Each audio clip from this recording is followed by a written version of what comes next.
People on Kauai are furious. They're worried about their health. Time and again, they take to the streets to protest against the cultivation of GM plants and the use of poisonous pesticides on their island. Jerry DiPietro and fellow activists from the group Hawaii Seed are organizing the protests. DiPietro has been fighting for years against the agro-industry, which is testing genetically modified plants on the island. They're using over 18 restricted use chemicals, and they're spraying over 250 days out of every year. It's just massive. And for these chemical corporations to come so close to our communities and our schools and resist and not tell us what is being sprayed or even give prior notice. Agriculture on Hawaii's islands has changed dramatically. Within 10 years, the youngest state in the U.S. has become the world's largest experimental field for genetically modified plants. Papayas, sunflowers, corn. The large biotech companies are testing their latest creations for the first time in the open air. On Kauai, they're experimenting with pesticides and cultivating new genetically modified types of corn to produce seeds for the world market. This is a map here of Kauai and the experimental chemical test fields on our island. This red area here is Syngenta, and this is DuPont, and this is Dow AgroSciences. These fields being sprayed down there right next to our community, our school, and our hospital. These residents here get a lot of dust and pesticide drift from the trade winds, blowing it into their home. So everything from our soil, to our water, to our honeybees, to the children is being exposed with off-the-chart amounts of chemicals. This district in the port town of Waimea is especially affected. In this small road near the fields alone, 26 people are suffering from cancer. Victims meet to talk in the community center. Certain poisons they spray affects me more than other poisons. Now, I don't know what they're spraying, how much they're spraying, but I know my body tells me because I cannot breathe. So that's, and my wife had breast cancer, and the experts came down from the mainland and they said atrazine is one of the poisons that they use heavily here. And that poison causes estrogen positive breast cancer. Another neighbor 2 doors down, the husband has gone to emergency 3 times because he couldn't breathe. All their kids have asthma now.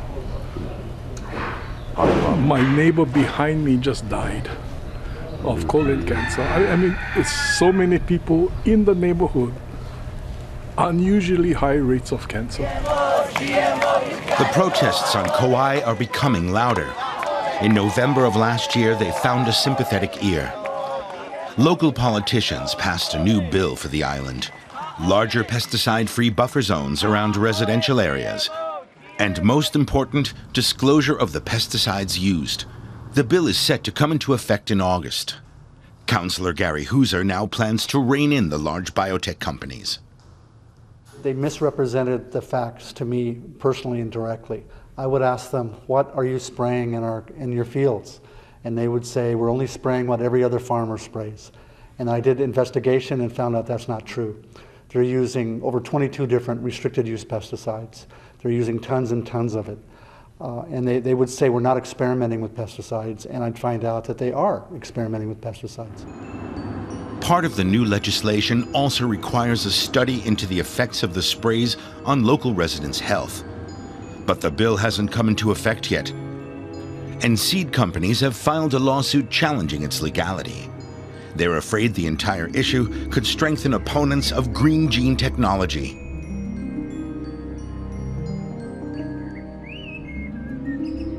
We asked for an interview with the mayor of Kauai. He voted against the new law and in favor of the interests of the agro-industry. For Kauai, it's important that we continue to support agriculture. And talking specifically about the seed corn companies, they do have a place here. They've been here for many years. They employ many of our families. There's over 600 plus employees that are working. Pediatrician James Railson works in Waimea Clinic, not far from the areas under cultivation. He's less concerned about economic interests than the accumulation of deformities and heart defects in newborn children. We're looking at birth defects rates that are at least 10 times higher than what's published. I am absolutely worried.